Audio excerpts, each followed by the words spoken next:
عليه بأربعة شهداء فإذ لم يأتوا بالشهداء فأولئك عند الله هم الكاذبون.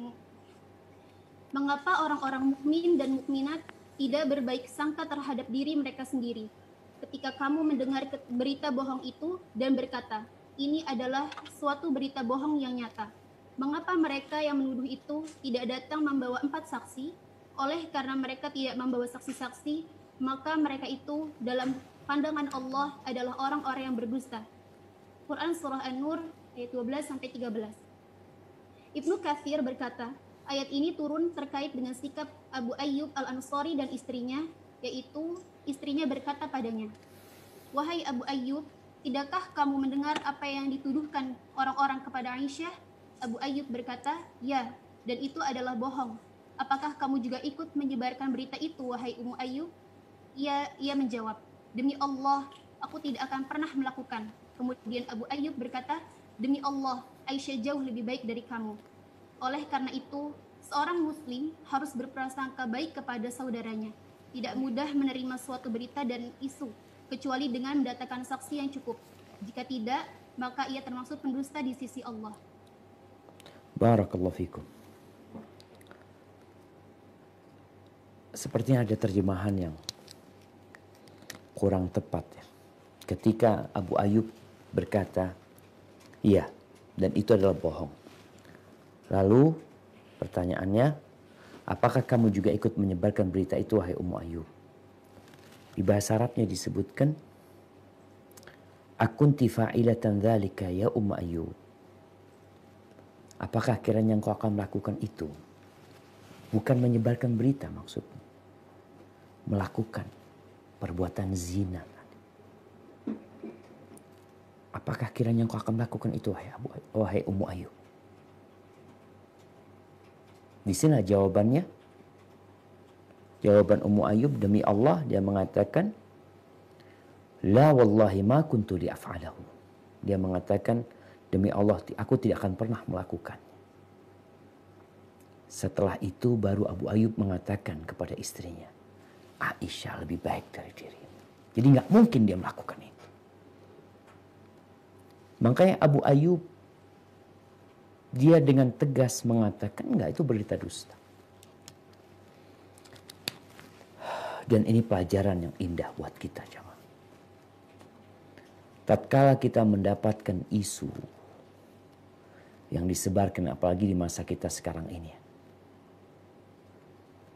ada omongan-omongan yang tersebar via medsos yang kadangkala kita nggak tahu sumbernya dari mana sebenarnya.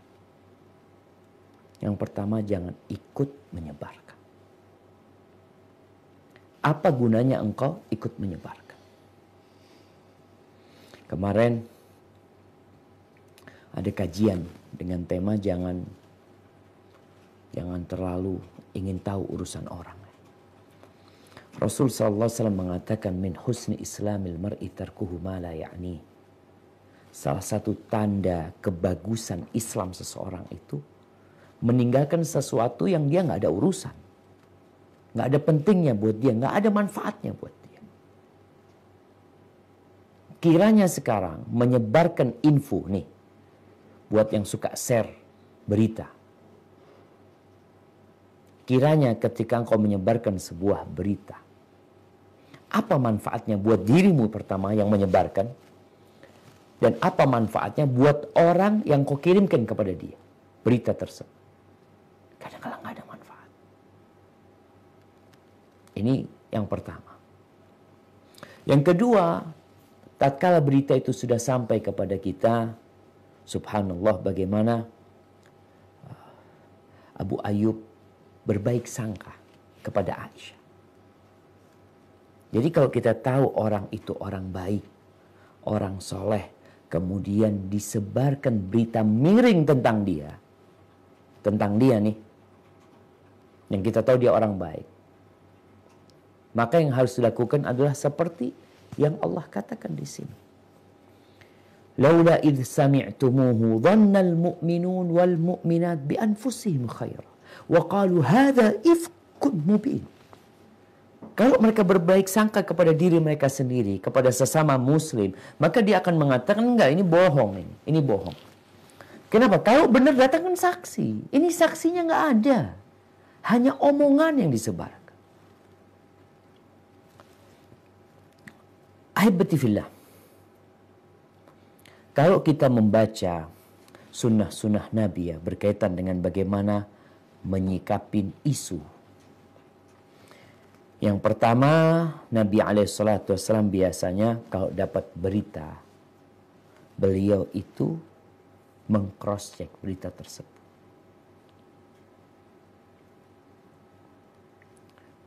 Beliau bertanya, ma hadithun balagani ankum. Apa nih berita yang telah sampai kepadaku tentang kalian? Beliau tanya dulu. Kejadian tatkala orang-orang Ansor ya. Pada waktu penaklukan kota Mekah, selesai perang Hunain. Nanti kita akan baca gimana akhirnya sahabat Ansor kok kayaknya melihat Nabi SAW lebih berat sama kaumnya daripada sama mereka. Sampai itu berita, Nabi tanya dulu, berita apa nih aku dengar dari kalian? Beliau kumpulkan orang. Kemudian yang kedua, kita dilarang untuk ikut men-share, untuk ikut menyebarkan berita yang kadangkala belum tentu benar. Atau benar, tapi nggak ada gunanya untuk disebarkan. Di dalam hadis riwayatkan oleh Abu Dawud dari Abdullah bin Mas'ud radhiyallahu anhu, Rasulullah sallallahu alaihi wasallam mengatakan, la yablughuni ahadun min ashabi an ahadin syai'an. Atau la yuballighuni ahadun min ashabi an ahadin syai'an. Aku nggak ingin ada orang yang nyampaikan tentang sahabatku yang lain kepadaku. Berita-berita itu jangan sebarkan, jangan sampaikan kepada aku. Tentang fulan kayak gini, kayak gitu. Kenapa? Fa inni uhibbu an akhruja ilaikum wa ana salimus sadr. Aku tuh ingin keluar menjumpai kalian dalam kondisi hatiku tuh selamat dari perasaan yang gak enak. Dari suudzon, dari buruk sangka. Ini penting kita. Jangan semua berita disampaikan. Yang nanti akan menyebabkan hubungan itu jadi retak.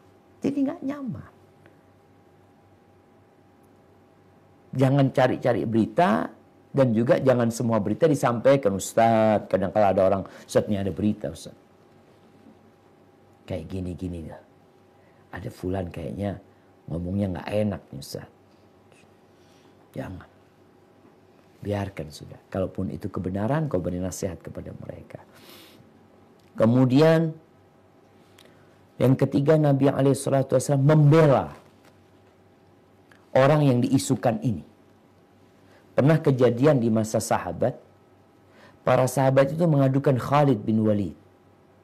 Katanya Khalid bin Walid ini gak mau mengeluarkan zakat.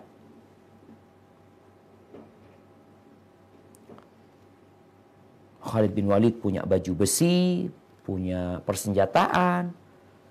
Lalu ketika sampai berita itu kepada Nabi SAW, beliau mengatakan, wa amma Khalid fa innakum tadlimuna Khalid. Dan kalian itu menzalimin Khalid. Kalian itu menzalimin Khalid bin Walid. Ketika menyampaikan berita, Khalid gak mau mengeluarkan zakat. Qad ihtabasa adra'ahu wa a'tudahu fi sabilillah. Khalid itu persenjataan perangnya, kudanya apa semuanya itu diwakafkan buat berperang di jalan Allah Azza wa Jalla. Sehingga nggak ada zakatnya di situ. Mungkin sebagian sahabat berpandangan Khalid ini jual beli gitu. Jual beli persenjataan, persiapan perang. Sehingga ada zakat di barang dagangan. Maka Nabi SAW membela Khalid bin Walid. Dan itu tugas kita. Di sini bagaimana Abu Ayyub membela Aisyah radhiyallahu anha. Dia mengatakan dusta berita itu. Nggak ada saksinya juga. Hanya omongan. Kemudian sabar. Ketika ada isu, ya bagaimana sabarnya Nabi SAW menghadapi isu tersebut. Bagaimana sabarnya Aisyah radhiyallahu taala anha. Kemudian jamaah tidak menentukan sikap sampai ada kejelasan. Dalam penantian itu yang harus penuh dengan kesabaran. Jangan menentukan sikap. Seperti yang dilakukan Nabi SAW. Beliau sama sekali tidak menentukan sikap. La kepada Aisyah, wala kepada Safwan, wala kepada orang-orang tuh yang menyebarkan isu. Sampai ada kejelasan baru beliau menentukan sikap. Ahibati fillah. Kembali kepada cerita Abu Ayyub Al-Ansari. Kita masih ingat. Di rumah Abu Ayyub ini Rasulullah SAW singgah. Awal beliau datang hijrah dari kota Mekah ke kota Madinah. Beliau tinggal di Kuba beberapa hari lalu melanjutkan perjalanan ke dalam kota Madinah. Abu Ayyub Al-Ansari itu yang membawa perlengkapan Nabi SAW, ya, bekal Nabi SAW ke rumahnya. Dan Abu Ayyub Al-Ansari ini yang meninggal dunia dan kuburannya di mana? Kuburannya berada di luar benteng Konstantinopel. Beliau yang ikut berperang untuk menaklukkan Konstantinopel. Radhiyallahu ta'ala anhu. Dan betapa indahnya percakapan suami istri, jamaah. Bagaimana sang suami menasihati istrinya. Gak banyak dia berbicara kepada istrinya. Kira-kira kalau engkau akan berzina gak? Engkau akan melakukan itu? Kata istri, gak mungkin lah. Ya enggak lah, masa aku akan melakukan itu, kata dia. Aisyah lebih baik dari diri. Maka berbaik sangkalah kepada dia. Nah, silakan lanjutkan. 20. Pada peristiwa hadis Al-Ifki tersebut menjelaskan tentang besarnya sanksi bagi orang-orang yang suka menebarkan isu di kalangan orang-orang yang beriman, terutama bagi aktor intelektualnya. 21. Nah, barakallahu fikum. Iya, di sini disebutkan besarnya sanksi buat orang-orang yang menebarkan isu di kalangan orang-orang beriman. Ada yang kurang terjemahan ini, jemaah. Baik. Disebutkan terutama bagi aktor intelektualnya. Di sini disebutkan, Anda bacakan ya. في حادثة الإفك عظمة عقوبة الذين يحبون إشاعة الفاحشة في الذين آمنوا. Pada peristiwa Ifk tersebut menjelaskan tentang besarnya sanksi bagi orang-orang yang suka menyebarkan fahisyah. Sebenarnya ini fahisyah perbuatan keji. Isu perbuatan keji, zina dan semisalnya di kalangan orang-orang beriman. Jadi bukan sekedar isu, ini isya'atul fahisyah.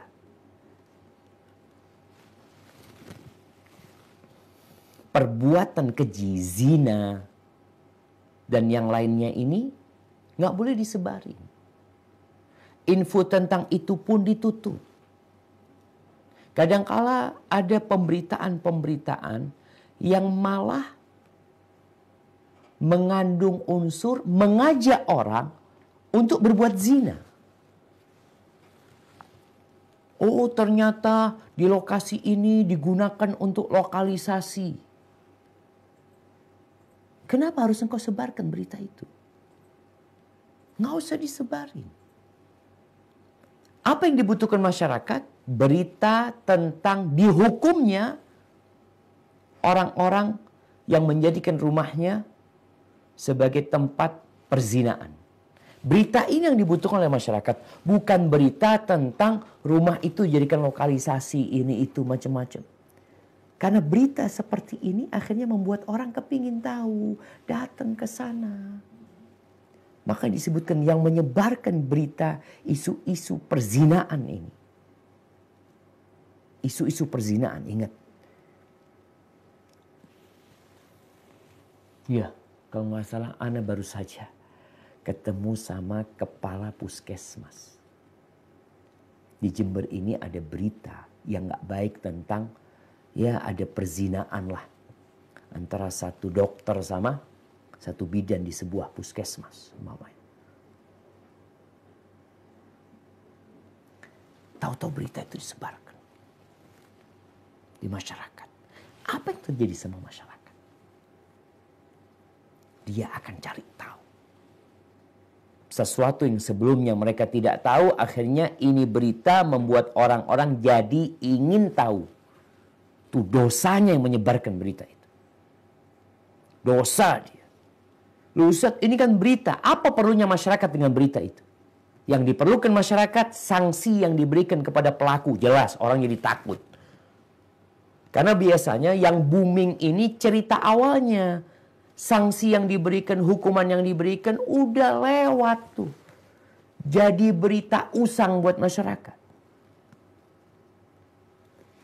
Jadi di sini, terutama bagi aktor intelektual ini sebenarnya nggak ada jemaah. Di bahasa Arabnya disebutkan wa asyaddu minhum uqubatan alladziina yusyi'unaha zuran wa buhtanan wa ikhtilaqan. Dan yang lebih berat sanksinya adalah buat orang-orang yang menyebarkan isu dusta, bohong dan bikin-bikinan.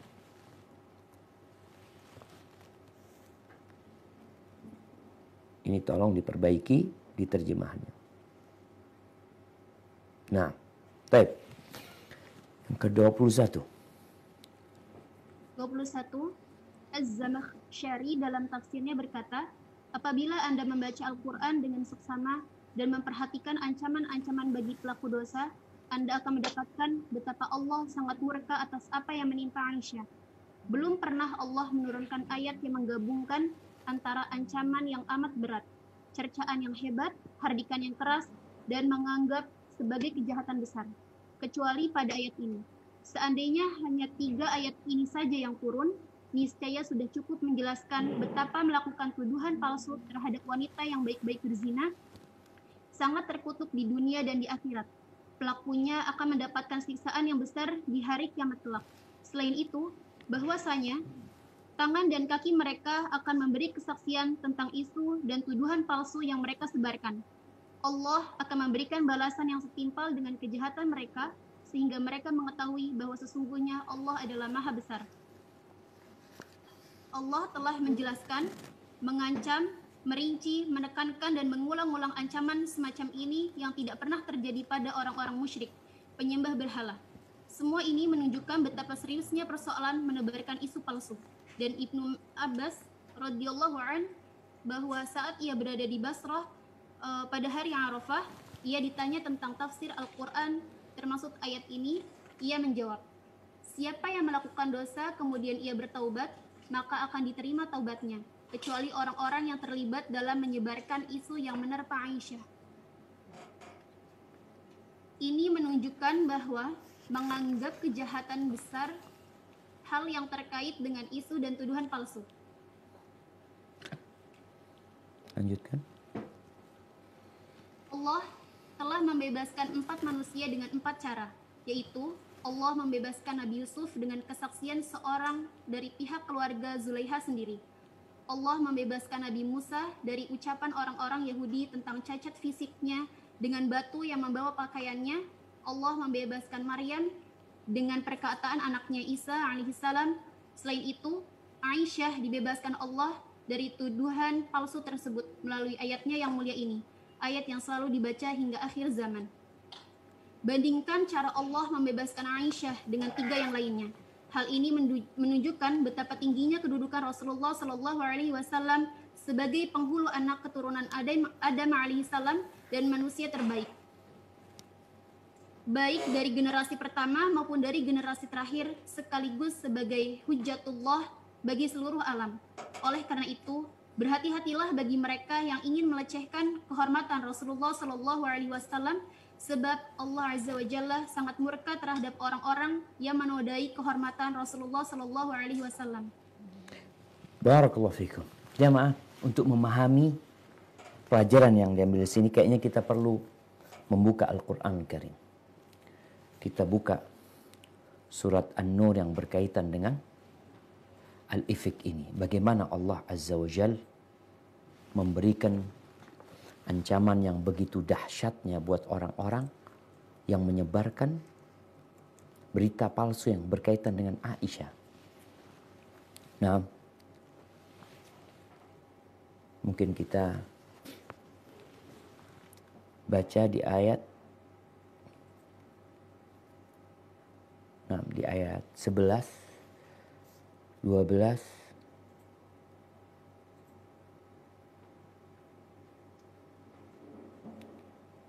sampai 20. Nah, ayat 11 sampai 20. Nah, tafadhal. A'udzu billahi minasy syaithanir rajim.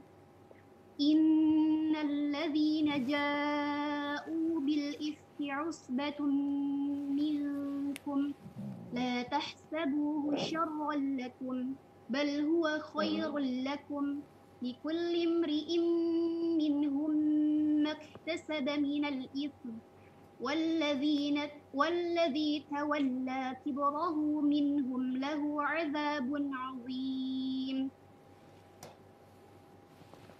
لولا إذ سمعتموه ظن المؤمنون والمؤمنات بأنفسهم خيرا وقالوا هذا إفك مبين لولا جاءوا عليه بأربعة شهداء فإذ لم يأتوا بالشهداء فأولئك عند الله هم الكاذبون ولولا فضل الله عليكم ورحمته في الدنيا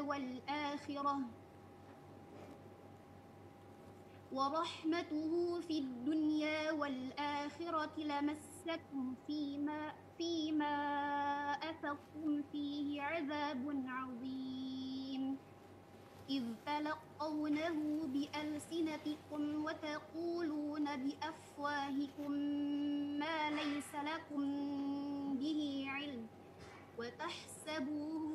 وتحسبونه هينا وهو عند الله عظيم ولولا إذ سمعتموه قلتم ما يكون لنا أن نتكلم بهذا سبحانك هذا بهتان عظيم يعظكم الله أن تعودوا لمثله أبدا إن كنتم مؤمنين ويبين الله لكم الآيات والله عليم حكيم إن الذين يحبون أن تشيع الفاحشة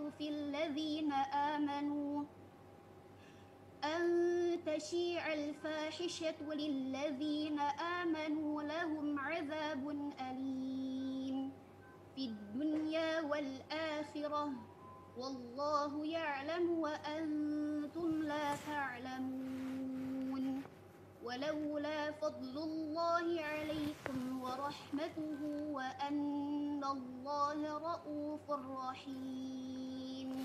Barakallahu fikum. Baik, artinya sesungguhnya orang-orang yang membawa berita bohong itu adalah dari golongan kamu juga. Janganlah kamu mengira berita itu buruk bagi kamu, bahkan itu baik bagi kamu. Setiap orang dari mereka akan mendapatkan balasan dari dosa yang diperbuatnya. Dan barang siapa di antara mereka yang mengambil bagian terbesar dari dosa yang diperbuatnya, dia mendapat azab yang besar pula. Mengapa orang-orang mukmin dan mukminat tidak berbaik sangka terhadap diri mereka sendiri ketika kamu mendengar berita bohong itu dan berkata, ini adalah suatu berita bohong yang nyata? Mengapa mereka yang menuduh itu tidak datang membawa 4 saksi? Oleh karena mereka tidak membawa 4 saksi-saksi, mereka tidak membawa saksi-saksi, maka mereka itu dalam pandangan Allah adalah orang-orang yang berdusta. Dan seandainya bukan karena karunia Allah dan rahmatnya kepadamu di dunia dan di akhirat, niscaya kamu ditimpa azab yang besar, disebabkan oleh pembicaraan kamu tentang hal itu, berita bohong itu. Ingatlah, ketika kamu menerima berita bohong itu dari mulut ke mulut, dan kamu katakan dengan mulutmu apa yang tidak kamu ketahui sedikit pun, dan kamu menganggapnya remeh, padahal dalam pandangan Allah itu soal besar. Dan mengapa kamu tidak berkata ketika mendengarnya, tidak pantas bagi kita membicarakan ini. Maha suci Engkau, ini adalah kebohongan yang besar. Allah memperingatkan kamu agar jangan kembali mengulangi seperti itu selama-lamanya jika kamu orang yang beriman. Dan Allah menjelaskan ayat-ayatnya kepada kamu, dan Allah Maha mengetahui, Maha bijaksana. Sesungguhnya orang-orang yang ingin agar perbuatan yang sangat keji itu, berita bohong tersiar di kalangan orang-orang yang beriman, mereka mendapat azab yang pedih di dunia dan di akhirat. Dan Allah mengetahui sedang kamu tidak mengetahui. Dan kalau bukan karena karunia Allah dan rahmatnya kepadamu, niscaya kamu akan ditimpa azab yang besar. Sungguh Allah Maha Penyantun, Maha Penyayang. Barakallahu fikum. Ini 10 ayat di mana Allah Azza wa Jal menurunkannya sebagai pembersihan nama baik Aisyah radhiyallahu taala, sebagai pembelaan Allah kepada Nabi alaihi salatu wassalam. Kita lihat yang disebutkan oleh Az-Zamakhsyari, bagaimana Allah mengancam, memerinci, menekankan, mengulang-ulang ancaman itu. Di ayat nomor 11 Allah mengatakan, likulli imri'in minhum maktasaba minal ithim. Semua yang melakukan akan dapat dosa. Kemudian walladzi tawalla kibrahu minhu lahu adzabun adzim. Ini aktor intelektualnya akan mendapatkan azab yang dahsyat. Udah. Bukan cuma ini. Lanjut ke ayat nomor 12. Nomor 13. Di nomor 13 Allah mengatakan kalau mereka tidak mendatangkan 4 saksi, Allah mengatakan faulaika indallah humul katibun. Mereka di sisi Allah adalah orang-orang pendusta. Baik, kemudian di ayat 14 Allah mengatakan kalau bukan karena karunia Allah, karena rahmat Allah Azza wa Jal di dunia dan di akhirat, pasti kalian atas perbuatan kalian tadi ikut menyebarkan isu itu, lamassakum fima afattum fihi azabun adim. Bicara lagi akan diazab sama Allah Azza wa Jalla. Tapi Allah kesian sama kalian. Kemudian di ayat 15 Allah sebutkan bahwasanya apa yang kalian lakukan itu, yang kalian anggap remeh, menyebarkan isu hal itu kalian anggap remeh, pada sisi Allah itu sesuatu yang besar. Kemudian di ayat 17 Allah mengatakan ya'idzukumullah an ta'udu limithlihi. Allah memberikan nasihat kepada kalian, jangan sampai kalian balik melakukan itu kalau kalian beriman. Kemudian di ayat 19 Allah mengingatkan kembali bahwasanya orang-orang yang menyebarkan berita-berita, isu-isu bohong tadi, apalagi yang berkaitan dengan fahisha, dengan perzinaan, dengan perkara-perkara yang keji, Allah katakan lahum azabun alim. Mereka akan mendapatkan azab yang menyakitkan fid dunya wal akhir, di dunia dan di akhirat. Wallahu ya'lamu antum la ta'lamun. Subhanallah jemaah. Ini yang dimaksud. Artinya Allah tidak mencukupkan dengan 1 ayat yang berkaitan dengan pembebasan kesucian Aisyah radhiyallahu taala anha. Ada 10 ayat. Dan diulang-ulang hal itu sama Allah. Jangan diulangin kalian. Kalau cerita yang disebutkan ada 4 manusia. Dengan 4 cara Allah membebaskan nama baik mereka, mengembalikan nama baik mereka. Bagaimana ceritanya Nabi Yusuf alaihissalam dengan kesaksian seseorang. Selesai udah. Bagaimana Nabi Musa alaihissalam. Nabi Musa alaihissalam itu jadi omongan orang-orang Yahudi. Subhanallah jamaah. Orang Yahudi itu ngomongin Nabi Musa. Ini berkaitan dengan cacat fisiknya, maaf, di kemaluannya. Dahulu diperbolehkan mereka mandi sesama mereka. Laki sama laki itu mandi bareng di sungai. Mereka sering melihat aurat mereka. Nabi Musa alaihissalam karena malu nggak mau beliau mandi sama Bani Israel. Beliau cari tempat lain menyendiri beliau mandi. Apa kata orang-orang ini? Oh, Nabi Musa alaihissalam itu nggak mau mandi sama kita karena dia kena penyakit adar. Artinya di kemaluannya itu membengkak. Gitu. Dia nggak mau mandi sama kita karena penyakitan. Bagaimana Allah membebaskan Nabi Musa alaihissalam dari tuduhan itu, dari isu yang tersebar. Nabi Musa lagi mandi alaihissalam, batunya itu lari. Beliau meletakkan bajunya di atas batu lalu beliau mandi. Allah bikin batu itu lari. Dan larinya kemana? Larinya ke arah Bani Israel yang lagi mandi. Subhanallah, Bani Israel itu tidak kagum ya, tidak takjub dengan batu yang bisa berlari, enggak. Yang dia lihat Nabi Musa yang telanjang, yang sedang lari mengejar batu itu sambil memukulinya dengan tongkat. Nabi Musa alaihissalam mengatakan, "Thawbi hajar, thawbi hajar, bajuku wahai batu, bajuku." Akhirnya Bani Israel, oh ternyata Nabi Musa tidak penyakitan. Nabi Yusuf, Nabi Musa. Yang ketiga, ibunya Nabi Isa alaihissalam. Bagaimana dia datang alaihissalam membawa anak tanpa ada bapak. Ini kan berkaitan dengan tadi. Bisa jadi berzina ini. Kok ada anaknya? Maka Allah Azza wa Jalla menjadikan itu anak bisa berbicara. Bagaimana orang-orang di kampung itu tatkala melihat Maryam alaihissalam membawa bayi kecil, kata dia, ya ukhta Harun. Dikatakan, wahai saudarinya Harun, makana abuki ra'asau wa makanat ummuki baghiya. Bapakmu itu bukan orang nakal gitu loh. Ibumu itu bukan pelacur. Gimana kau bisa bawa anak ini? Gak ngomong. Maryam. Dia hanya menunjukkan kepada bayinya. Fa'asyarat ilaih. Di sini Allah menyucikan nama baiknya. Ummu Isa, Maryam. Di mana itu bayi bisa berbicara mengatakan, Qala inni abdullah ataniyal kitab wa ja'alani nabiyya. Subhanallah jemaah. Terus bagaimana dengan Nabi kita alaihissalam? Ini berkaitan dengan kehormatan Nabi kita alaihissalam. Berkaitan dengan istrinya yang dituduh berzina.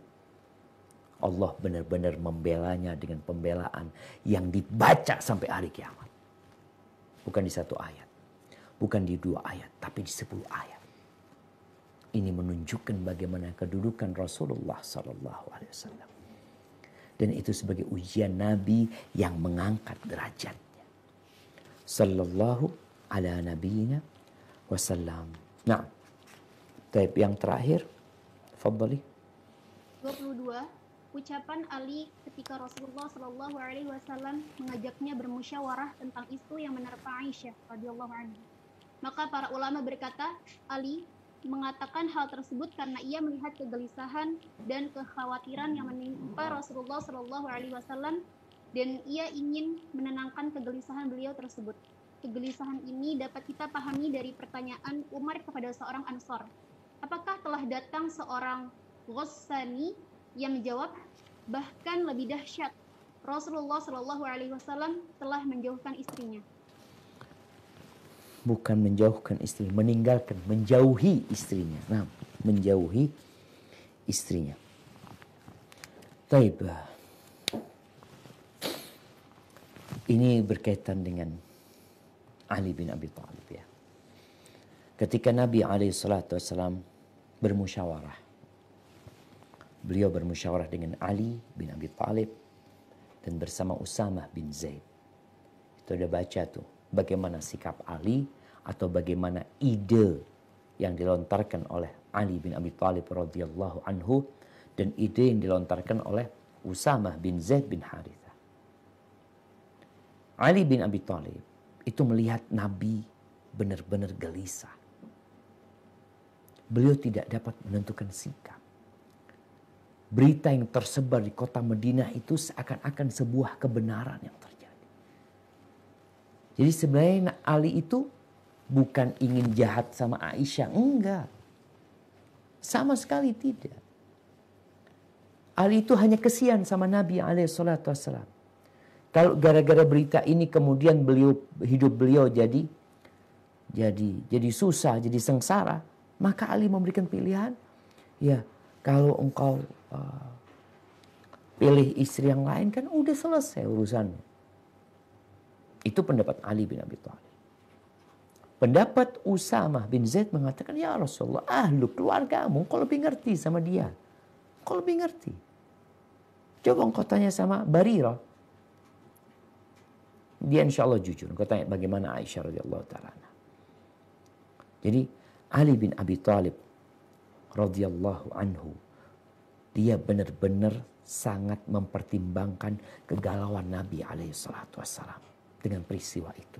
Jadi bukan niat jahat sama Aisyah radhiyallahu ta'ala. Di sini disebutkan bahwasanya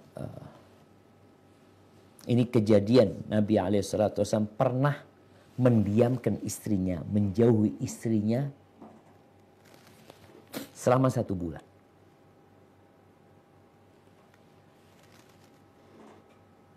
Umar bin Khattab radhiyallahu anhu pernah bertanya, ada apa ini? Ada berita apa nih? Kok ribut kota Madinah? Ini bukan kejadian ifk ya, bukan. Ini kejadian ketika Nabi SAW menjauhi istrinya selama 1 bulan, kemudian turun firman Allah Azza wa Jalla di surat Al-Ahzab ayat 28-29. Umar bertanya, Aja al-Ghassani?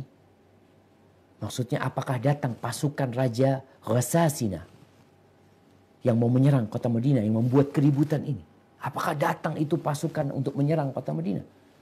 Kata dia, bal asyad. Enggak, bahkan lebih dahsyat dari itu. Bayangkan bagaimana serangan musuh yang mungkin mereka dapat datang ke kota Madinah kapan saja dibandingkan dengan kondisi Nabi SAW bersama keluarganya. Ternyata buat para sahabat lebih berat yang menimpa Nabi SAW buat mereka. Kalau pasukan musuh datang, kita siap berkorban, berjuang dengan jiwa, raga, dan harta kita.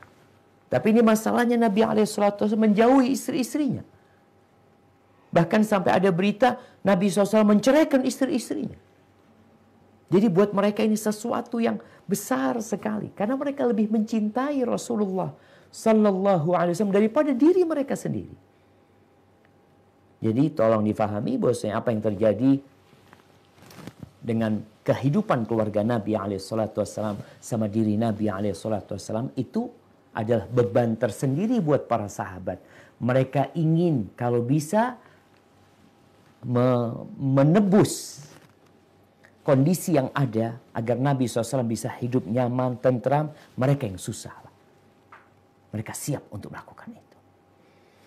Jadi ini sebuah pelajaran penting sebenarnya tentang kecintaan para sahabat kepada Nabi kita Muhammad alaihi salatu wassalam.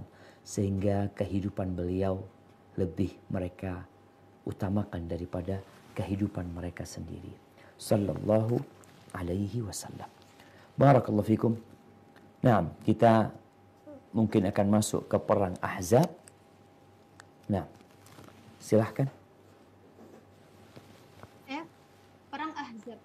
Perang ini dinamakan juga dengan perang Khandaq. Hal ini dikarenakan umat Islam menggali parit pada perang tersebut. Ini adalah perang ketika Allah Azza wa Jal menguji hamba-hambanya yang beriman dengan memasukkan iman ke dalam dada para walinya yang bertakwa serta menampakkan apa yang selama ini disembunyikan oleh orang-orang munafik dalam hati mereka. Kemudian Allah menurunkan pertolongannya guna membela mereka, memporak-porandakan pasukan musuh dengan kekuatannya, memuliakan para tentaranya, menjadikan orang-orang kafir kembali dengan kekecewaan, melindungi kaum mukminin dari kejahatan mereka, mengharamkan mereka untuk tidak lagi dapat memerangi umat Islam karena kalah, dan Allah menjadikan golongannya meraih kemenangan yang gemilang. Barakallahu fikum jamaah. Ya, kalau kita ngelihat ujian itu terus jamaah. Habis ujian buat Nabi SAW dan para sahabatnya, orang-orang yang beriman. Di Ghazwatul Muraisi' sampai di kota Madinah pun ujian itu terus berlanjut. Allah berikan ujian lagi kepada Nabi SAW dan para sahabat. Terus kapan berhenti ujian itu, Ustaz?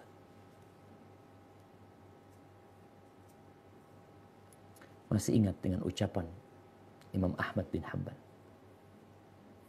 Tatkala beliau ditanya, "Ya Imam, matar raha?" Wahai Imam, kapan istirahat? Subhanallah. Allahumma thabbitna bil qawli thabit. Beliau mengatakan, rahimahullahu ta'ala, fi awwali qadamin tada'uha fil jannah. Di awal engkau meletakkan kakimu di surga, baru itu istirahat.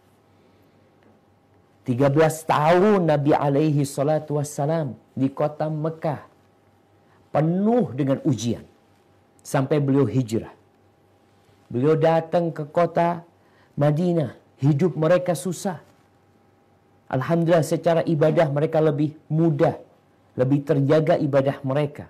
Tapi secara ekonomi Nabi SAW dalam kesusahan. Tahun pertama, kedua terjadi perang Badar.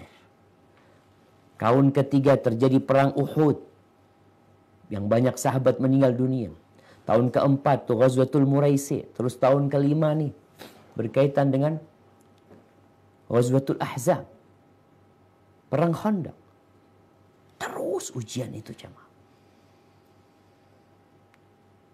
Jadi nggak berhenti ujian itu menimpa seorang muslim. Maka dikatakan di sini bahwasanya Ghazwatul Ahzab ini salah satu peperangan di mana Allah dengan memasukkan iman. Ini mungkin terjemahannya kurang tepat ya. Bahasa Arabnya itu menguji hamba-hamba yang beriman dengan waba'atha. Bukan dengan ya.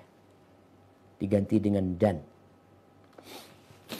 Allah Azza wa Jal ibtala fiha ibadahul mu'minin wa ba'athal imana fi qulubihim. Dan Allah membangkitkan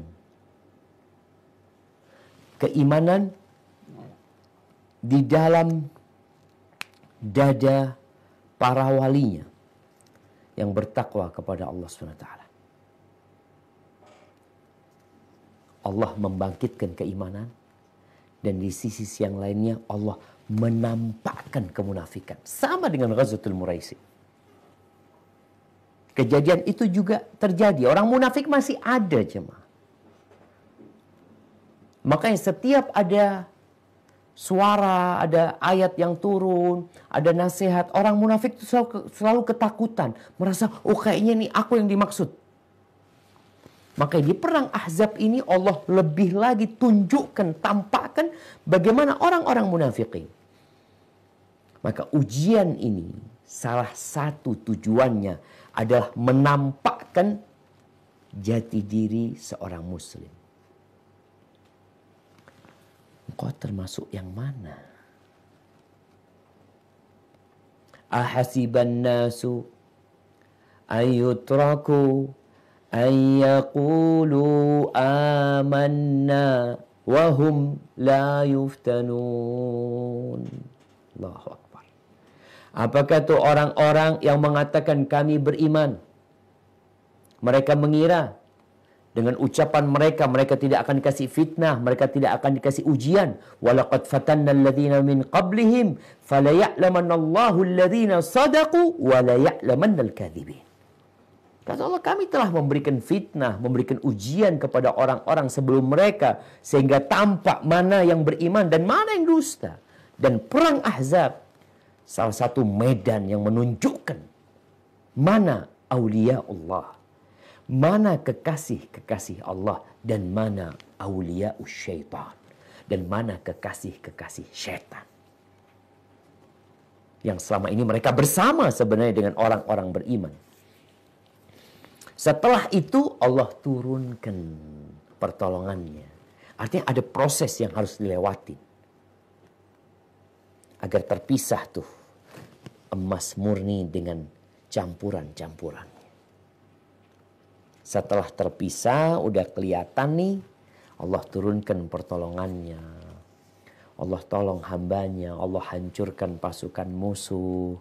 Dan orang-orang musyrikin itu ya pulang meninggalkan kota Madinah dengan kekalahan ya. Bahkan mereka tidak akan lagi menyerang kota Madinah setelah peristiwa ini. Kapan terjadinya perang ini? Nah, silahkan. Ibnu Ishaq berkata, perang Khandaq ini terjadi pada bulan Syawal tahun ke-5 Hijriah. Latar belakang peperangan ini adalah karena Rasulullah Shallallahu Alaihi Wasallam berhasil mengusir Bani Nadir hingga mereka pergi ke perkampungan Khaybar yang mayoritas penduduknya Yahudi yang memiliki keterampilan dalam perang. Oleh karena itu, berangkatlah Huyai bin Akhtab, Kinanah bin Abdul Haqiq, Hawzah bin Qais al-Waili, dan Abu Amir yang terkenal dengan kefasikannya, serta yang lainnya menuju Mekah. Barakallahu fikum. Lanjutkan. Mereka mengajak Quraisy dan penduduk-penduduknya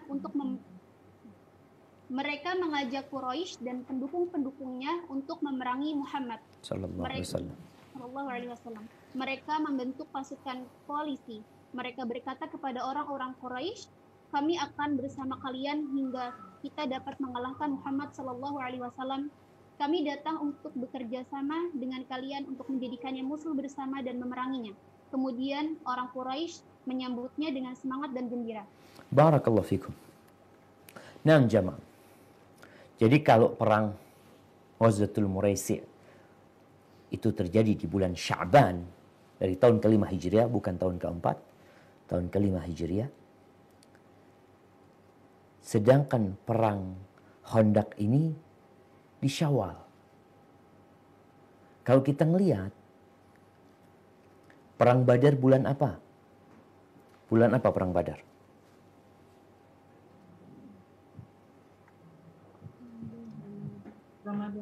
Ramadan. Tahun kedua. Perang Uhud bulan apa?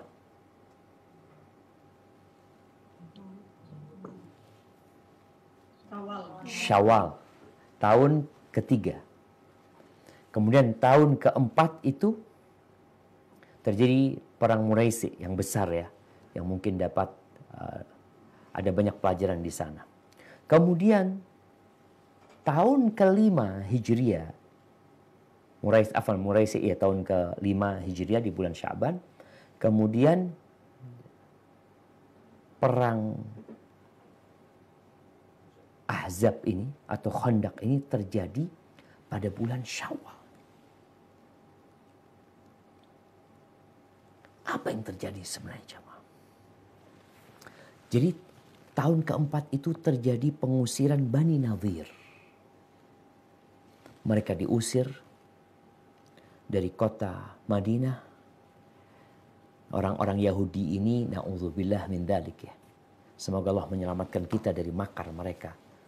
Ternyata mereka tidak putus asa atau mereka tidak sadar dan ambil pelajaran untuk tidak gangguin umat Islam. Yang ada mereka malah mengumpulkan koalisi dari berbagai kabilah yang ada untuk menghancurkan kota Madinah. Apalagi ini orang Yahudi pernah tinggal di Madinah. Jadi mereka bisa menggambarkan nih bagaimana kota Madinah. Apa yang dilakukan oleh Bani Nadhir? Mereka, subhanallah, ini ketika disebutkan berangkatlah Huyai bin Akhtab. Siapa Huyai bin Akhtab?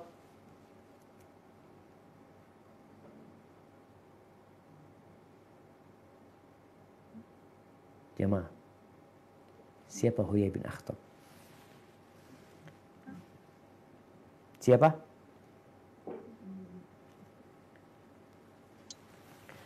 Mertuanya Rasul SAW. Iya. Bapaknya siapa? Sofia. Tapi belum jadi mertua nih. Karena memang sebenarnya dia nggak pernah jadi mertua Nabi SAW karena dia terbunuh. Kemudian Nabi SAW menikahi putrinya Sofia binti Huyai. Kita lihat ya bagaimana kebencian Huyai bin Akhtab. Sejak Nabi SAW hijrah masuk ke kota Madinah, Huyai bin Akhtab itu bersama saudaranya pergi. Ini ceritanya Sofia. Bagaimana Sofia ini anak yang paling dicintai sama bapaknya dan sama pamannya. Ketika ayahnya pagi hari itu berangkatkan Nabi SAW masuk kota Madinah di waktu duha. Huyai bin Akhtab pemimpin kabilah Bani Nadhir tadi. Dia mendengar kedatangan Nabi SAW, dia ingin membuktikan apakah benar dia ini Nabi. Berangkat dari pagi hari. Dan baru balik malam. Ketika malam balik, Sofiyah ini menyambut ayah dan pamannya, tapi nggak digubris. Keduanya ngobrol nih. Si paman tanya sama Huyai, menurut engkau, apakah benar dia itu Nabi? Kata Huyai, nah benar, dia itu Nabi. Subhanallah. Mereka percaya itu Nabi Muhammad SAW. Ditanya, terus sikapmu apa? Adawatahu, memusuhi dia selama-lama. Makanya subhanallah orang Yahudi ini, mereka itu tahu sama kebenaran. Tapi mereka tidak mengikutinya. Di dalam kitab Taurat disebutkan, di Injil disebutkan akan ada nabi yang namanya Muhammad sallallahu alaihi wasallam. Wa mubasysyiran bi rasulin ya'ti min ba'di ismuhu Ahmad. Ada. Maka karena memang dia sudah mengumumkan kebenciannya, permusuhannya, maka nggak berhenti.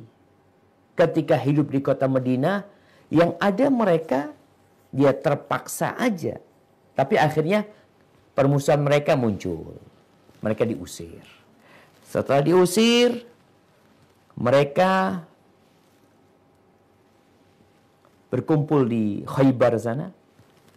Kampungnya Yahudi belum ditaklukkan Khaybar, karena Khaybar ditaklukkan tahun ke-7 Hijriah.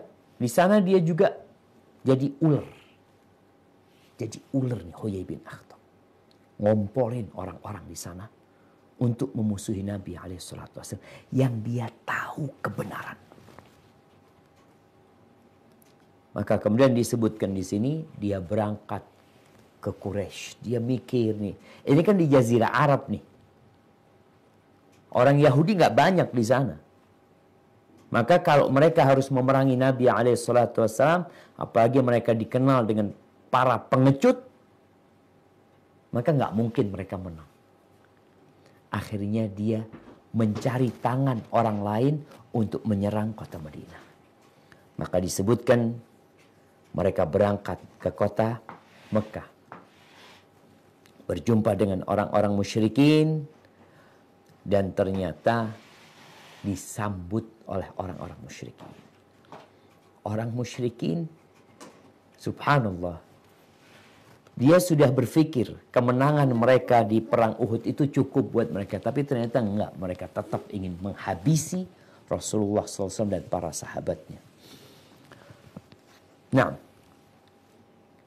kemudian setelah itu, apa sudah cukup dengan kekuatan orang-orang musyrikin di Mekah? Enggak. Mereka sedang mencari koalisi agar jumlah mereka lebih besar. Mereka berpikir dengan jumlah yang lebih besar, mereka akan mendapatkan kemenangan.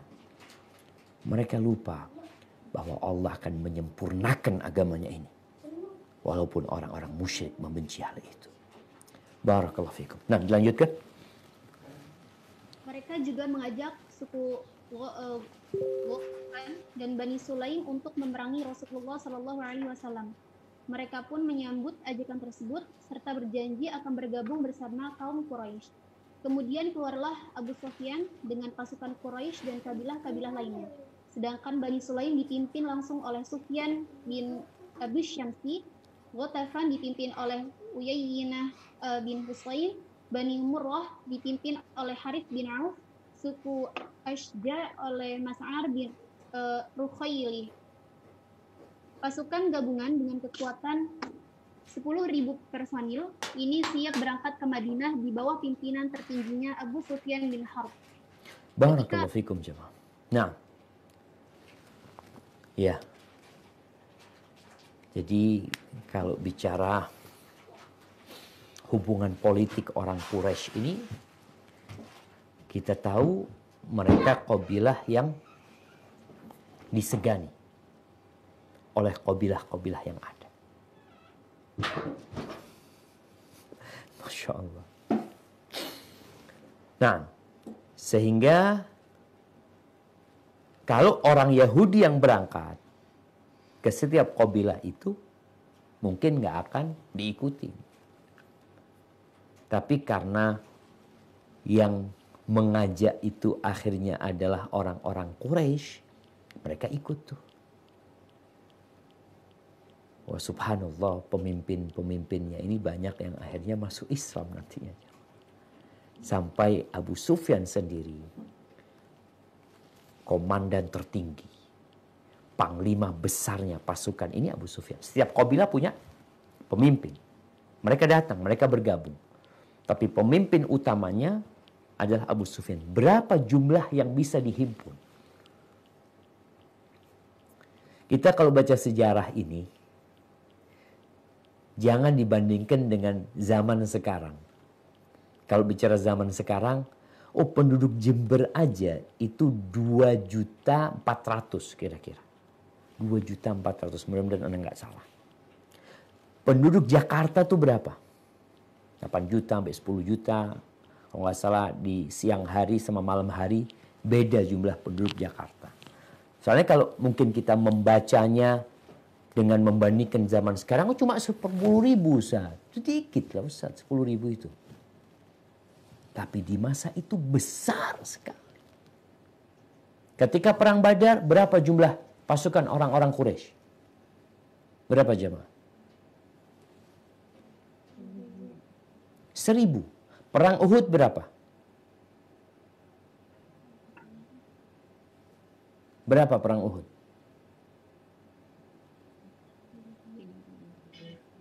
Pasukan musuh berapa? 3.000. Jadi kalau kita lihat dari 10.000, 3.000, kemudian jadi 10.000, banyak kali gitu. Berapa kali lipat dengan jumlah orang-orang Quraisy. Karena jumlah penduduknya memang nggak banyak pada waktu itu. Maka dengan jumlah 10.000 itu Masya Allah. Jumlah yang sangat fantastis. Dan pada saat itu bagaimana orang-orang itu bisa bersatu jemaah. Untuk melawan musuh bersama. Karena buat mereka Islam ini ancaman buat seluruh kabilah. Apalagi kalau provokatornya pinter ya. Sehingga mereka datang membawa pasukan dengan jumlah 10.000 di bawah komando Abu Sufyan bin Harb radhiyallahu anhu. Gimana nih? pasukan musuh, kita mendoakan dia radhiyallahu anhu. Nah, karena dia nanti masuk Islam. Nah, baik, lanjutkan.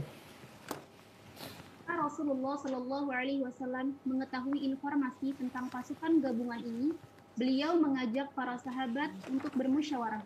Kemudian Salman Al-Farisi menyarankan untuk menggali parit, karena sarannya itu membuat mereka takjub dan mereka lebih memilih untuk menetap di dalam Madinah. Barakallahu fikum. Naam. Iya. Rasulullah SAW, betapa indahnya akhlak Nabi SAW. Beliau tetap bermusyawarah dengan para sahabatnya tentang tindakan apa yang harus diambil.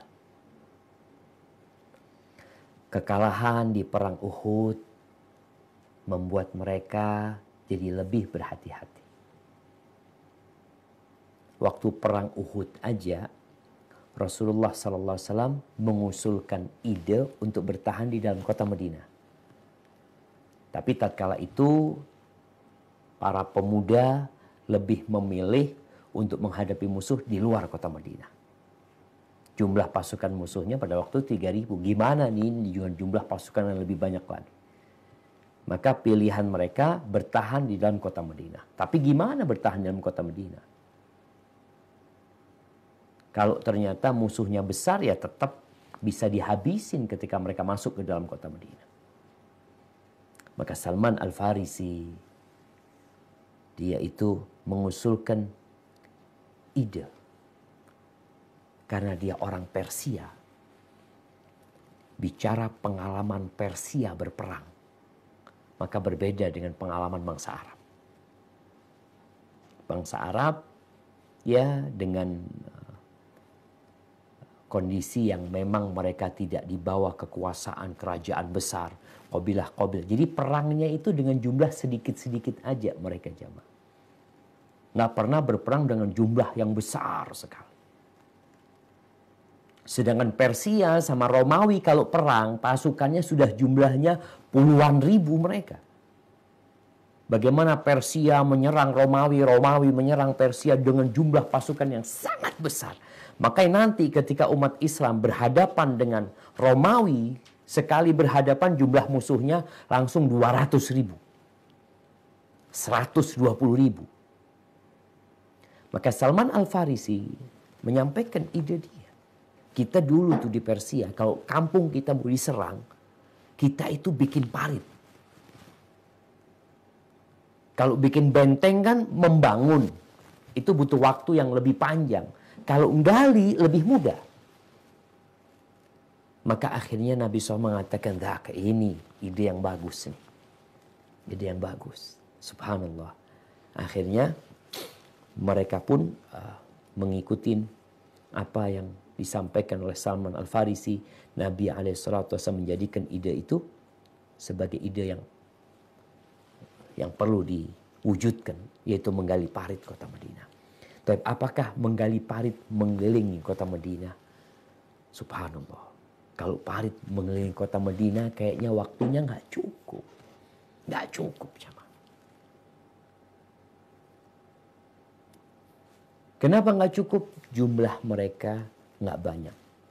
Jumlah umat Islam. Terus waktu yang mereka miliki sempit. Perjalanan dari Mekah ke Madinah itu ya butuh 6-7 hari. Yang menunjukkan parit harus selesai sebelum pasukan musuh datang. Kota Madinah ini sudah dipersiapkan oleh Allah Subhanahu wa taala. Jadi kota Madinah itu sudah memiliki benteng alami sebenarnya. Yang sulit musuh untuk melaluinya. Kecuali ada satu tempat yang di arah utara Masjid Nabawi, di arah Uhud sana, itu tempat yang terbuka. Yang musuh akan masuk lewat sana. Dari tempat lain mereka akan sulit untuk memasukinya. Nah, silakan dilanjutkan. Kemudian penggalian parit pun dilakukan yang melibatkan seluruh kaum muslimin. Mereka menggalinya dengan cepat karena berlomba-lomba dengan kedatangan musuh. Mereka meminjam berbagai alat yang dibutuhkan kepada Bani Quraidah. Haibati fillah. Kita lihat nih.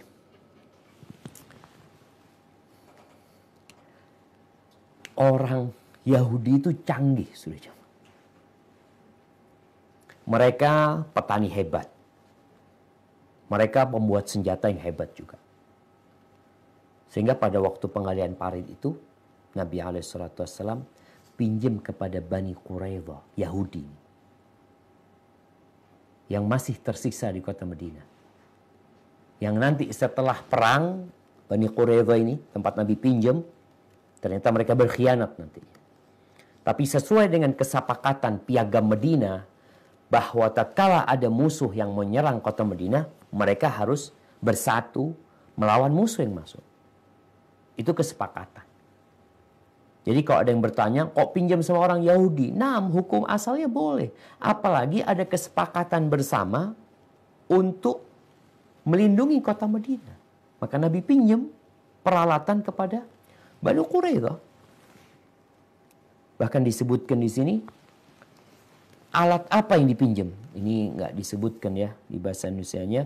Di bahasa Arabnya disebutkan alatan kathiratan min masahi wa karazin wa makatil lil hafr. Pinjam cangkul, linggis, serok ya, skop apa aja yang diperlukan untuk menggali. Jadi mereka meminjam berbagai alat yang dibutuhkan kepada Bani Quraidah untuk menggali. Di sini di bahasa Arab disebutkan tadi cangkul, linggis itu linggis ya.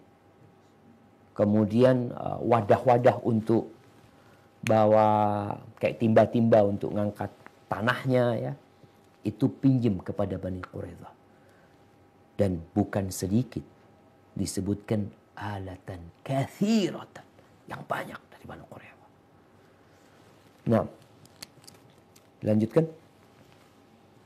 Asy-Syami berkata, Imam Tabrani meriwayatkan dengan sanad la ba'sa, dapat diterima dari Amr bin Auf al-Muzni bahwa Rasulullah Shallallahu Alaihi Wasallam membuat garis parit yang harus digali dari Ajam Syikhon, ujung wilayah Bani Harithah hingga Mazad. Selain itu, setiap 10 sahabat menggali 40 hasta. Barakallahu fikum. Na'am. Di sini disebutkan, ya kayaknya penjelasan tentang Khandaq ini mungkin kita lanjutkan pada pertemuan yang akan datang tentang penggalian itu. Insya Allah kita akan datangkan gambar-gambarnya, yang di mana sih parit itu digali, berapa lebar, berapa dalam, dan berapa panjang. Insya Allah pada pertemuan yang akan datang. Hadza wallahu a'lam bishawab. Kita masuk ke sesi tanya jawab. Anda persilahkan. Assalamualaikum warahmatullahi wabarakatuh, Ustaz. Waalaikumsalam warahmatullahi wabarakatuh. Naam, tafadhali. Ustaz, apa yang dilakukan Bani Nazir ini, Ustaz, sehingga Rasulullah mengusir mereka dan timbullah perang Khandaq ini, Ustaz? Barakallahu fikum. Nah, pernah kita jelaskan sebenarnya sebelum kita mengkaji tentang Ghazwatu Bani Muraisy, Ghazwatu Bani Mustaliq. Ada peristiwa yang terjadi di sana, salah satunya adalah pengusiran Bani Nadir. Jadi kisahnya bermula dari sahabat Nabi yang membunuh 2 orang. Ketika dia pulang dari safarnya, dari perjalanannya, dia membunuh 2 orang yang dia kira adalah musuh. 2 orang ini. 2 orang itu terbunuh. Sampai ke kota Madinah, dia sampaikan hal itu kepada Nabi SAW. Akhirnya Nabi mengatakan, ya udah kita harus bayar diahnya. Ini membunuh salah, ini yang seharusnya nggak boleh dibunuh. Disinilah kemudian Rasulullah SAW berangkat ke Banu Nadir, meminta tolong kepada mereka bantuan dalam membayar diah. 100 ekor onta jadi 200 ekor onta tuh. Minta bantuan kepada mereka sesuai dengan piagam Madinah yang disepakati. Selama mereka tinggal di Madinah, maka mereka harus saling menolong, membantu apa yang bisa mereka lakukan.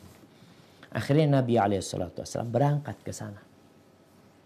ke kampungnya Banu Nadir. Berangkat ke sana, Nabi menyampaikan keinginannya. Nabi ini nggak masuk ke rumah mereka, nunggu di luar. Kata mereka, oh ya Muhammad sallallahu alaihi wasallam, tunggu kami akan musyawarah gitu. Ketika mereka musyawarah, ternyata mereka musyawarah untuk membunuh Nabi Muhammad alaihi salatu wasallam. Mereka bermusyawarah, bagaimana nih sekarang nih dia ada di sini nih. Kalau ada salah seorang di antara kita yang melemparkan sesuatu dari atas, batu atau apa, mati dia, selesai kita sudah. Mereka lagi rapat di sana untuk membunuh Nabi alaihissalam. Datang Jibril alaihissalam memberikan informasi. Kalau Banu Nadir sudah berkhianat dia. Bukan dia mau membantu, malah mereka sedang bersepakat untuk membunuh Nabi alaihissalam. Selesai sudah pengkhianatan mereka terhadap piagam Madinah. Nabi langsung pulang dari tempat itu belanja. Beliau akhirnya membawa pasukan untuk mengepung Banu Nadir. Yang awalnya datang dengan baik-baik, ternyata mereka malah ingin membunuh Rasulullah SAW. Jadi itu yang menyebabkan Banu Nadir akhirnya diusir dari kota Madinah. Waktu itu Anda ingatkan untuk membaca surat Al-Hasyr. Di surat Al-Hasyr itu cerita tentang Banu Nadir ya. Bagaimana akhirnya mereka itu punya benteng yang sangat kuat sekali. Yang umat Islam nggak kebayang buat mereka untuk dapat menaklukkan Banu Nadir. Dan Banu Nadir juga merasa nggak mungkin orang-orang itu dapat menaklukkan mereka. Apa yang terjadi? Allah mengirimkan rasa takut di hati mereka. Jadi mereka ketakutan. Ini salah satu kemenangan yang Allah berikan kepada umat Islam tanpa peperangan sebenarnya. Di mana Allah membuat mereka ketakutan dan akhirnya mereka menyerah. Hada wallahu a'lam bishawab. Itu yang berkaitan dengan Banu Nadir. Nah. Tipe pertanyaan Ustaz. Di pertemuan kemarin kan kita membahas tentang tidak dianjurkannya lawan jenis saling berbicara kecuali ada perlu. Pertanyaannya, bagaimana jika kita menchat, menghubungi Ustadz yang sudah pernah mengajarkan kita saat di pesantren, hanya sekedar untuk menanyakan kabar dalam rangka untuk tetap silaturahmi Ustadz? Barakallahu fikum. Nah, kalau bicara silaturahim, ingat silaturahim itu adalah bersama kerabat kita. Ini para penuntut ilmu, semoga jadi sadar ya bahwasanya silaturahim itu bukan sama ustadz kita, bukan sama kawan kita di pesantren, kawan kita di sekolahan, tapi silaturahim adalah menyambung hubungan kekerabatan. Maka bagaimana kita menyambung hubungan kekerabatan kita? Baik, kalau bicara bersama ustadz kita yang pernah ngajar kita, apabila hal itu tidak takut menimbulkan fitnah, nggak ada masalah. Tapi terkadang itu menimbulkan fitnah. Terus gimana Ustadz? Kita ingin tetap baik sama Ustadz kita. Doakan Ustadznya. Kalau bicara boleh aja tanya gimana kabarnya. Selama tidak takut menimbulkan fitnah. Kalau nanti akhirnya bikin fitnah, ntar istrinya Ustadz ngelihat chattingan suaminya sama mahasiswi gitu ya. Atau sama santriwati. Ada apa nih bang? Kok tanya-tanya kabar nih. Itu kadang-kala dapat menimbulkan fitnah. Maka menghindari hal itu lebih baik. Mungkin cukup engkau mendoakan ya mereka. Jadi lihat kondisinya sebenarnya. Bagaimana kondisinya. Rasul SAW beliau datang ke rumah sahabat-sahabatnya. Ketika sahabat perempuan beliau sakit ya. Beliau datang membesuknya. Beliau tanya bagaimana tatkala beliau ke rumahnya Ummu Sa'id. Tanya gimana kabarnya, gimana kondisimu. Itu sesuatu yang diperbolehkan sebenarnya. Intinya ketika ada perlu sebenarnya ya. Namun ketika tidak ada perlu dan ditakutkan menimbulkan fitnah, meninggalkannya akan lebih aman. Hada wallahu a'lam bishawab. Nah. Apa Doli Utitika? Assalamualaikum Ustaz. Waalaikumsalam warahmatullahi wabarakatuh. Ahlan wa sahlan. Tafadhali. Ahlan bik Ustaz. Apa Ustaz? Ya, Ustaz, mengenai yang tadi Aisyah mencari kalungnya. Itu apakah juga berlaku bagi kita ketika kita kehilangan barang seperti itu? Lebih baik tidak kita cari, Ustaz. Ya, itu yang pertama. Nah, Kemudian yang kedua, Sofia binti Huyai ini dinikahi oleh Nabi, berarti ketika Huyai bin Akhtabnya sudah meninggal ya Ustaz. nah, Dan berarti Sofia ini Bani Israel atau orang Yahudi seperti itu Ustaz. nah. Ya, syukran Ustaz. Barakallahu fiik. Assalamualaikum. Waalaikumsalam warahmatullahi wabarakatuh. Ya jamaah. Jadi memang di antara hikmah dari Ghazwatul Muraisi ini kan yang disebutkan bahwasanya kecintaan kepada dunia itu banyak menyebabkan masalah gitu ya. Kan disebutkan Aisyah kan nyari-nyari tuh kalung ya sampai akhirnya ketinggalan pasukan. Jadi apakah kalau kita kehilangan sesuatu kita nggak perlu cari? Nggak apa-apa dicari asalkan tidak menimbulkan masalah. Soalnya kadang-kala di rumah nih ya, kalau ada kehilangan barang, ribut jadinya. Kemana barang ini, itu, macam-macam. Ini gara-gara satu barang yang hilang, hubungan ibu sama anak kadang-kala jadi nggak baik, sama kerabat jadi nggak baik. Jangan sampai itu terjadi. Jadi intinya, ketika kita kehilangan sesuatu, yang pertama kita ucapkan inna lillahi wa inna ilaihi raji'un. Itu musibah buat kita. Minta supaya dikasih ganti yang lebih baik, dikasih pahala. Kemudian mau mencari, silahkan dicari, nggak apa-apa. Tapi jangan sampai terbebani dengan hal itu gitu loh. Karena ada memang orang yang terbebani dengan perkara itu yang menyebabkan hidupnya jadi merana akhirnya. Berapa banyak orang yang kehilangan sesuatu lalu dia mengatakan cerita kemana-mana aku kehilangan ini, kehilangan itu. Nggak, jangan sampai seperti itu. Jadi silahkan dicari barang kita itu. Karena Nabi SAW sebenarnya tidak menyalahkan Aisyah mencari itu gitu loh. Tapi ketika nggak ada, ya sudah mau gimana gitu loh. Jangan sampai kita jadi tergantung sama barang yang hilang tersebut. Kehilangan motor umpamanya. Ada orang kehilangan motornya. Kehilangan barang yang dia cintai. Ya dia tahu itu musibah. Dan semoga Allah memberikan ganti yang lebih baik. Adapun Sofia, iya. Sofia itu Yahudi. Makanya ketika terjadi keributan ya. Bangga-banggaan nih istri Nabi ya. Kalau nggak salah Sofia pernah ribut sama Hafsah.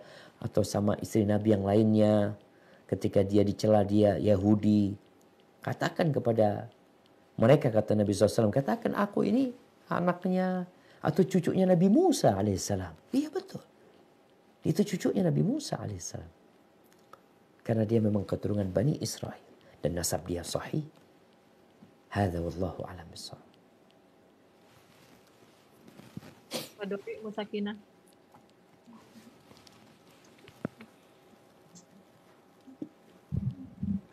Musakina.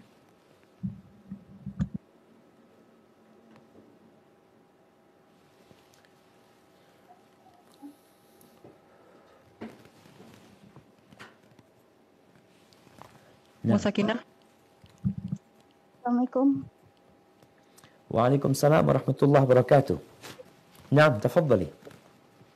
Ustadz, terkait pernikahan Nabi dengan Sofia, bisa dibilang Sofia mungkin kalau untuk istilah zaman sekarang tuh baru hijrah lah gitu ya, baru ngaji. Terus bagaimana Ana dapat kabar beberapa ada ikhwan gitu menikah dengan akhwat yang baru hijrah gitu. Sementara kadang Ana mikirnya kayaknya akhwat pesantren, akhwat di rumah tahfiz itu juga masih banyak gitu Ustaz. Ya tentu masih mungkin ada ini ya Ustaz, cuma agak rasa gimana gitu Ustaz, mohon nasihatnya. Naam, barakallahu fiik. Ya jamaah. Jadi bicara nikah ini kan salah satunya adalah selera ya. Ketika ada orang yang menikahin wanita yang baru hijrah. Perempuan itu kan kata Nabi SAW dinikahin karena 4 hal. Yang pertama karena kecantikannya, karena hartanya, karena nasabnya, dan karena agamanya. Dan Nabi SAW mengatakan fadfar bidatid din taribat yadak. Engkau beruntunglah ketika menikahin perempuan yang agamanya baik. Kau akan selamat insya Allah. Bicara agama ini ada minimal. Minimalnya itu melaksanakan kewajiban meninggalkan yang haram. Itu kalau kita bicara minimal. Kemudian kalau kita melihat bagaimana Nabi SAW, tujuan Nabi menikah itu bukan hanya menyalurkan nafsu. Bukan. Kisah Nabi SAW menikahi Juwairiyah ketika perang Muraisir. Beliau menikahi Juwairiyah yang tadi kalau dikatakan baru hijrah. Nah, tujuannya bukan hanya menikah gitu. Bagaimana akhirnya satu kabilah itu masuk Islam? Bagaimana mereka kemudian dibebaskan oleh sahabat-sahabat yang lain? Kemudian ini Nabi SAW yang siap mendidik istrinya. Dan dia tahu Juwairiyah ini perempuan baik-baik gitu loh. Sebagaimana Nabi tahu SAW tentang Sofia ini. Jadi dia anak orang terhormat sebenarnya. Jadi kalau bisa dikatakan nih anak tokohnya Yahudi nih. Yang mereka berpegang teguh dengan agama mereka. Maka ini perempuan baik-baik sehingga mudah untuk merubahnya menjadi lebih baik dengan dia di dalam Islam. Sedangkan di ikhwan-ikhwan kadangkala dia secara keilmuan ya tidak terlalu kuat umpamanya. Dia memandang kepada perempuan yang baru hijrah ini bukan keagamanya kadangkala. Kadangkala memandang kepada kecantikannya. Kadangkala memandang kepada hartanya. Boleh aja gitu loh. Boleh aja. Nggak dilarang hal itu. Tapi jangan sampai akhirnya dia harus lelah memperbaiki calon atau memperbaiki istrinya yang masih jauh dari ilmu-ilmu agama. Tapi kalau dia mau menikahin, tafadhol. Apalagi niat dia nggak, Ustaz. Anak memang benar-benar ingin memperbaiki. Benar-benar ingin memperbaiki atau karena dia cantik. Yaitu antara engkau sama Allah SWT. Kemudian berkaitan dengan yang lulus pesantren kan banyak Ustaz. Akhwat-akhwat Ustaz. Iya. Kadangkala nggak dikenal. Ini jadi masalah. Jamaah. Ini jadi masalah. Anak ini banyak titipan. Banyak titipan. Ustadz, anak punya anak perempuan, anak punya putri, anak ini itu. Itu jadi beban buat anak. Anak dengan kesibukan ini sampai lupa kadangkala. Dengan fulanah ini yang dia itu perempuan yang baik. Tapi nggak dikenal. Karena dia memang nggak pernah kumpul sama laki-laki. Dia nggak kenal sama dunia yang penuh dengan campur baur laki perempuan. Dia perempuan yang terjaga sebenarnya. Tinggal bagaimana mengenalkannya. Ini yang mungkin para orang tua perlu untuk memikirkan hal itu. Jadi kalau setiap majelis taklimnya, ini mungkin Anda berpikir untuk supaya bebannya ini tidak tertumpu di satu tempat. Jadi setiap majelis taklim itu mungkin menjadi biro jodoh. Bukan biro jodoh ya. Ini tugasnya kayak MT Balansia ini. Bagaimana dia menjadi salah satu referensi buat ikhwan-ikhwan yang mau nikah. Jadi datang ke MT Balansia umpamanya. Datang ke pesantren fulan. Datang ke pesantren. Kadang-kadang nih pesantren aduh Ustaz, tambah kerjaan lagi Ustaz. Nah memang tambah kerjaan. Tapi itu akan lebih mudah daripada kemudian disatukan di satu tempat. Sehingga lebih baik setiap pesantren, setiap sekolahan itu membuka peluang itu. Itu mungkin salah satu solusi karena banyak akhwat-akhwat yang baik ya sebenarnya dalam pesantren. Yang mereka akhirnya nggak nikah-nikah gitu. Karena nggak ketemu-ketemu sama orang yang mau nikah. Karena memang dia nggak pernah menunjukkan dirinya. Gimana kira-kira Balansia ini? Ummu Nadia, apa yang bisa dilakukan? Alhamdulillah sih memang yang terjadi sering sekali memang seperti itu Ustadz. Tapi yang datang itu kan akhwat-akhwat Ustadz. Cuman anak kesulitannya cari ikhwannya di mana Ustadz? Ya itu memang harus, nih kan, itu akhwat-akhwat tuh datang. Si ikhwan ini nggak tahu, maka Balansia harus tampil gitu, harus menunjukkan bagaimana tuh ikhwan datang ke sini ketika dia jadi referensi. Sekali lagi tadi supaya tidak ngumpul di satu tempat. Jadi semua MT itu bisa menjadi referensi sebenarnya. Mungkin seperti itu solusinya. Soalnya kalau di satu tempat terkumpul kayaknya susah ya. Akan sulit untuk memilih tentang itu ikhwan. Tapi kalau balansia terus MT di Jakarta ini banyak ya. Mudah-mudahan lah ke depan itu menjadi sebuah solusi bersama ya, agar akhwat-akhwat yang baik hati ini, yang sebenarnya mereka tadi mutiara-mutiara yang terbungkus dengan rapi, tapi nggak ada yang kenal sama dia. Hadza wallahu a'lam bishawab. Tapi kayaknya pertanyaan terakhir. 2 terakhir lah Ustaz. Siap. Ummu Fatin Tafadoli. Assalamualaikum Ustaz. Waalaikumsalam warahmatullahi wabarakatuh. Ahlan wa sahlan, tafadhali. Ahlan bik. Ana di luar tema ya Ustaz. Tafadhali. Kalau bisa jawab Ustaznya. Ada seorang ummahat yang mempunyai kebiasaan kalau dia membaca sebuah hadis, dia berusaha semaksimal mungkin untuk bisa mengamalkannya Ustaz. Seperti contohnya yang apabila seseorang membaca 100 ayat, dia seperti membaca semalaman. Tetapi saat dia mendengar lagi dari Syekh, sebaiknya tidak mengejar target, tetapi dia harus memahami, mentadaburi. Akhirnya dia kendor lagi Ustaz, jadinya tidak lagi mencapai target 100 ayat tadi. Terus dia juga mempunyai kebiasaan sebelum tidur, selelah apapun dia berusaha untuk membaca surat Al-Mulk dan As-Sajdah. Tapi setelah dia mendengar lagi dari salah satu ustadz kalau surat Al-Mulk itu tidak sahih, itu sebagaimana cara seorang ummahat itu untuk bersikap Ustaz? Nah. Syukran Ustaz. Barakallahu fiik. Ya jemaah. Ya kadangkala seorang yang semangat untuk mengamalkan sesuatu itu disebabkan karena fadilah yang dia kejar. Tahu-tahu ketika ada yang memberi informasi ternyata nggak sahih, jadi kendur tuh semangat dia. Apa yang harus dilakukan? Makanya sebelum beramal, berilmu dulu. Ini yang harus menjadi prinsip seorang muslim. Al-ilmu qabla al-qawli wal-amal. Tadi berkaitan dengan mengulang-ulang satu ayat semalaman. Ini berkaitan dengan tadabbur sebenarnya. Jadi kisah salafus saleh yang membaca satu ayat itu karena mereka benar-benar mentadabburi. Kita jadi bukan ikut-ikutan. Oh, anak ikut-ikutan baca satu ayat berulang kali. Enggak. Mereka mengulangi hal itu karena mereka tenggelam dalam tadabbur mereka. Jadi bukan mengulangin karena mengikutin orang. Bukan. Karena memang sedang tenggelam dalam ayat tersebut.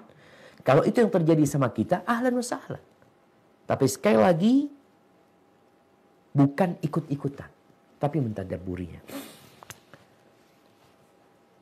Dan ini membutuhkan ilmu tentang ayat yang dibaca. Adapun berkaitan dengan surat Al-Mulk ya.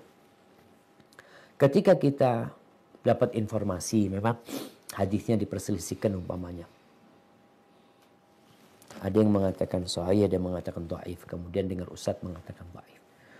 Bukan berarti kita nggak boleh baca surat Al-Mulk. Kita boleh baca surat Al-Mulk, baca surat apa aja, silahkan gitu loh. Jadi sekali lagi bukan berkaitan dengan mau tidur lagi nih. Kalau memang tadi kita ternyata hadisnya dhaif. Menurut pendapat seorang syekh. Walaupun mungkin pendapat yang lebih kuat ada yang mengatakan sahih. Terus ketika dia condong dengan yang mendhaifkan, bukan berarti dia nggak baca surat Al-Mulk. Silahkan kok dibaca, tapi tidak lagi berkaitan dengan keutamaan itu sendiri. Tidak berkaitan dengan mau tidur ya. Karena kita tahu baca satu huruf. Jangan surat Al-Mulk, satu huruf. Allah akan memberikan 10 kebaikan. Gimana kalau satu ayat yang kata Nabi SAW seperti seorang mendapatkan 1 ekor onta. Gimana kalau 2 ayat, gimana kalau 30 ayat. Kalau bicara apakah Quran akan memberikan syafaat. Quran akan memberikan syafaat. Bukan hanya surat Al-Mulk. Quran itu sendiri kelak akan datang memberikan syafaat. Mungkin itu yang perlu ditumbuhkan di diri kita, tinggal masalah fadilah tentang surat Al-Muluk ini. Tapi jangan sampai kendor untuk meraih pahala yang besar setiap harinya dengan membaca Al-Quranul Karim. Hadza wallahu a'lam bissawab. Nah. Sebenarnya ada 2 terakhir. Nah, tadi udah 2 terakhir nih. Nah, tafadhali. Kenapa ya Ustadz? Kenapa Ustadz bisa baper ya Ustadz ketika yang nanya itu janda? Karena bisa saja jandanya sebenarnya biasa aja gitu loh. Tentang perjodohan, sebenarnya sekarang banyak pengusaha yang nyari ustazah-ustazah karena mereka sudah sadar untuk akhirat. Tapi syaratnya cantik tetap jadi yang utama Ustadz. Dan Alhamdulillah Ustadz jadi nyambung dengan pertanyaan ini. Dan kenyataannya seperti itu juga ya Ustadz, yang kadang anak alami saat ada mau ta'aruf itu cantik itu jadi kriteria utama Ustaz. Cantik dan putih Ustaz. Cantik dan apa? Putih. Masya Allah. Nah, sebenarnya cantik itu putih ya, Ma. Kalau nggak putih nggak cantik katanya orang tuh kayak gitu. Subhanallah. Nah, iya. Jadi bingung mana jawabnya. Kalau dikatakan Ustadz tuh jadi baper yang tanya itu janda. Kayaknya itu suudzon sama Ustadz. Mungkin ada Ustadz yang baper. Tapi nggak semua Ustadz ya. Mungkin memang Ustadz itu sedang ingin menikah atau apa. Sehingga jadi kebawa perasaan dia. Lalu kalau bicara orang-orang yang menikah memilih cantik dan putih. Sebenarnya wajar-wajar aja hal itu. Makanya anak kadang-kala dapat kirim CV ya. Yang mengatakan kira-kira perempuan yang dia inginkan. Ya selalu ada tuh. Cantik, putih ya, ini tinggi, apa macam-macam, subhanallah. Jadi memang itu fitrah manusia. Masa dia minta catatannya perempuan yang diinginkan jelek, hitam, pendek, apa nggak ada. Yang diinginkan cantik. Tapi jangan sampai itu menjadi standar utama. Dan kalau kita mau berpikir, semua perempuan itu sebenarnya cantik. Semuanya cantik. Allah Azza wa Jalla mengatakan, laqad khalaqnal insana fi ahsani taqwim. Dalam wujud yang sempurna. Hanya saja orang-orang itu kadangkala ya ingin yang lebih cantik daripada yang lainnya. Boleh enggak? Boleh. Tapi jangan itu titik beratnya. Kan akhwat kadang-kala masalahnya ketika CV-nya itu sudah menunjukkan dia minta putih, oh kayaknya aku nggak masuk. Kadang-kala dia perasaan seperti itu. Ketika dia ingin yang tingginya sekian, oh kayaknya aku nggak masuk. Ya, mungkin engkau memang tidak masuk buat laki-laki itu. Semoga Allah memberikan ganti yang lebih baik buat dirimu. Jadi jangan sampai hal itu membuat akhwat ini tadi suudzon sama lakinya, oh dia maunya yang cantik, maunya yang kayak gini itu, biar itu nggak ada masalah sebenarnya. Engkau pun ketika disuruh memilih, perempuan suruh milih, maka dia akan pilih yang tampan, yang tinggi, yang gagah, yang kaya, yang berilmu. Ini kalau bicara suruh memilih, maka itu hal yang wajar sebenarnya. Maka buat akhwat-akhwat yang mungkin menghadapi ikhwan-ikhwan yang mencari perempuan-perempuan yang cantik macam-macam, yang kau lihat, ya Allah mudah-mudahan kau kasih aku jodoh yang siap menerima aku apa adanya. Hadza wallahu a'lam bissawab. Itu yang bisa saya sampaikan. Kurang lebihnya mohon maaf.